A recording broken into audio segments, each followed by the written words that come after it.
Yo, yo, yo, yo! Ayos! Tagalog content!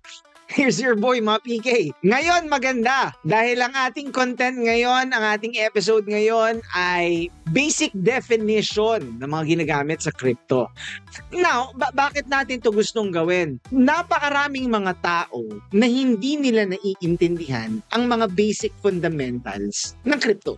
And that is the reason kung bakit maraming natatalo, maraming nalulugi, maraming nalulukot na sa scam because yung mismong mga basic, no, and simple terms na ginagamit sa crypto ay medyo kulang, no? Medyo hindi natin naiintindihan. So ngayon, pag-aralan natin yung mga basic definitions.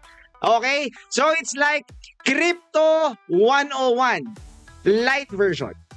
So number 1, basahin natin. Ayon kay Professor Google, blockchain. Imagine a giant digital notebook that many people share. Every time new information or a transaction happens, it's written down on a new page or block. Once a page is filled and added to the notebook, it's stuck there forever and can't be changed.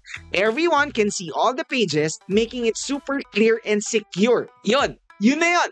Oh, tagalogin natin, ano? So ano daw ang blockchain? Ang blockchain, ito ay parang isang public ledger na kumbaga pwede natin isipin parang libro ng isang kumpanya. Pwedeng ma-access ng kahit sino through online. Ano ang importansya nitong blockchain? Ano ang importansya nitong public ledger na ito? Ang importansya nito ay transparency. Ginawa po ang blockchain para magkaroon ng transparency sa mga bagay na ginagawa o transaksyon na ginagawa dahil ito ay tungkol sa pera. So, kaya siya tinawag na blockchain kasi every time na nagkakaroon ng isang transaksyon na nailalagay as parang isang block, no? Isang page or isang block na magkakakonekta na parang naka-chain sa panibagong block which is panibagong data or information na magkakasama. Kaya po siya tinawag na blockchain. It is because the informations, the transactions are all connected to each other. O kaya nga sabi, para siyang block na nakakonekta sa isa pang block na nakakonekta sa isa pang block at kaya siya tinawag na blockchain. Tanana! Anyway, so yun po ang basic definition ng blockchain.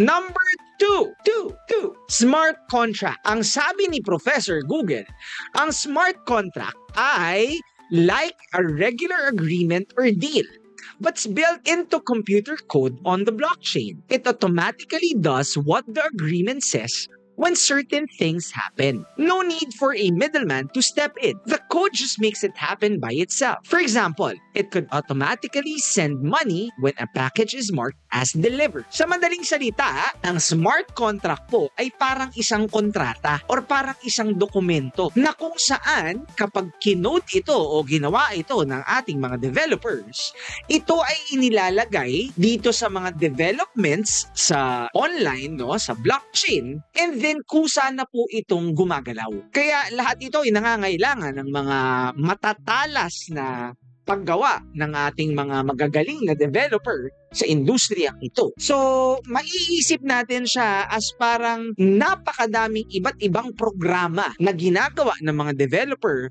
at ito po ay kusang gumagalaw at nagpe-perform sa loob po ng blockchain. Yun ang smart contract.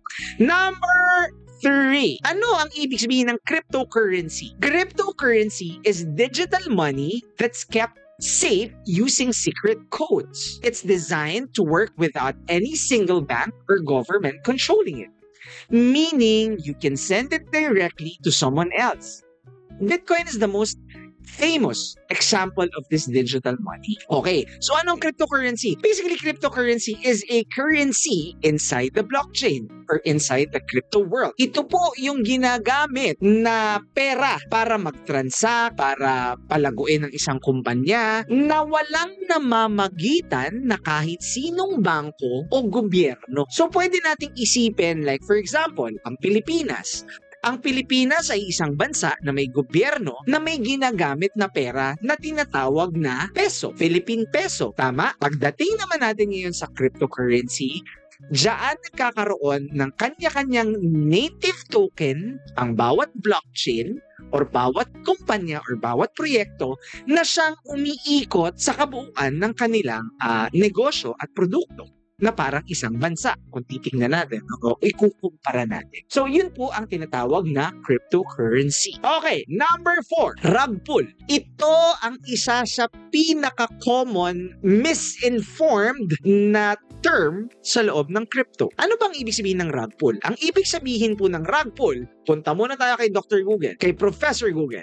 Professor Google says, this is a sneaky trick where people who creates a new digital money suddenly take all the money people invested and disappear, leaving those investors with useless digital tokens. It's like someone quickly yanking the rug out from under you. O kaya daw sabi, rug pull kasi parang biglang hinila yung rug under your feet at nadulas ka. Parang ganon yung ginagawang comparison. Ang ibig sabihin po ng rug pull, ito po yung pagtatanggal ng mga founders or creators ng isang project ng kanya pong liquidity pool.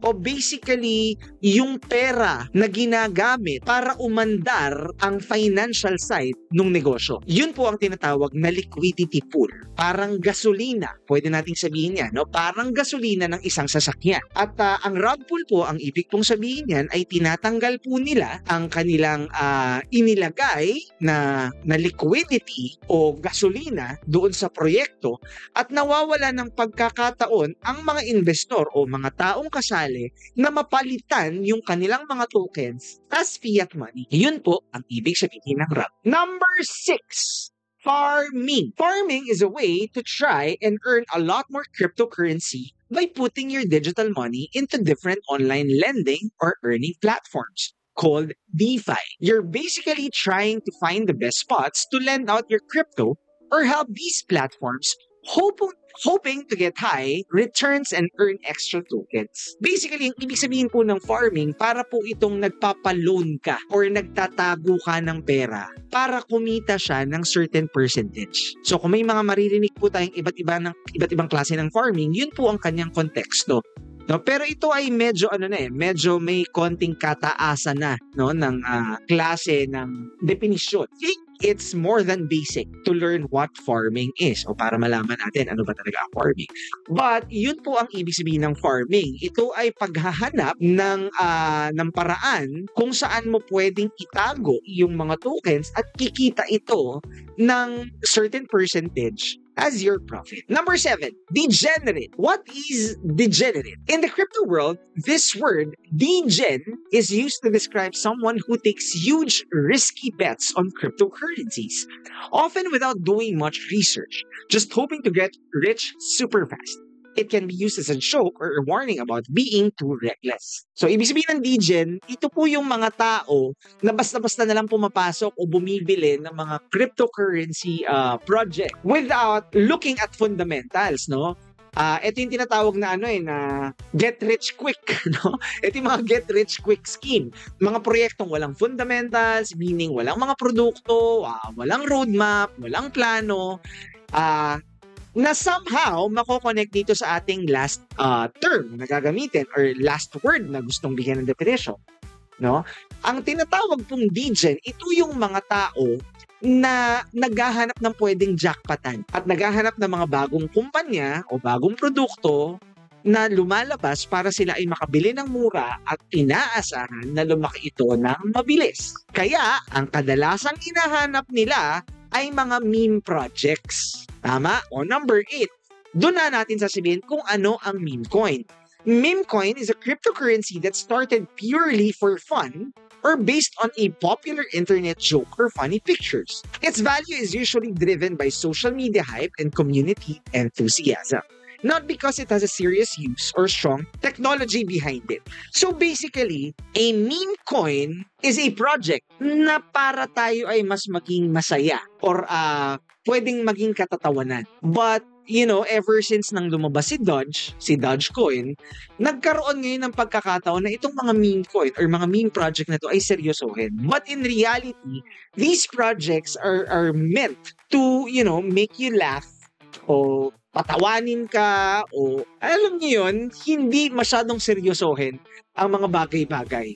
Yun ang kanyang goal. But eventually, dahil sa nabigyan siya ng limelight because of the Dogecoin, no, na sobrang pumutok at sobrang maraming taong kumita, nagkaroon ngayon ng sektor kung saan may mga tao na talaga na nagtitrade nitong mga Bitcoins na ito. Okay? So, for now, dyan muna natin tatapusin dahil masyado tayong maraming kailangan munang balikan at pag-aralan dito sa mga terminolohiyang ito para naman unti-unti natin na ma-enjoy kung ano ang mga susunod dito sa cryptocurrency world. O kaya lagi po natin tatandaan, lagi po niyong maririnig yan sa amin at sa lahat po ng aming mga contents that this is not a financial advice. Hindi po kami mga financial guru. Kami po ay nagbibigay lang at nag-share ng mga knowledge namin, mga information na kukuha namin sa inyo po. So lahat po tayo ay nararapat na mag-aral, kumuha ng tamang impormasyon at magsaliksik po ng mga tamang lesson para tayo po ay equipped in case nagugustuhin po natin na sumabak din dito sa klase ng negosyong. So again, this is not a financial advice and always do your own research. So for now, dyan po matatapos ang ating content and see you again.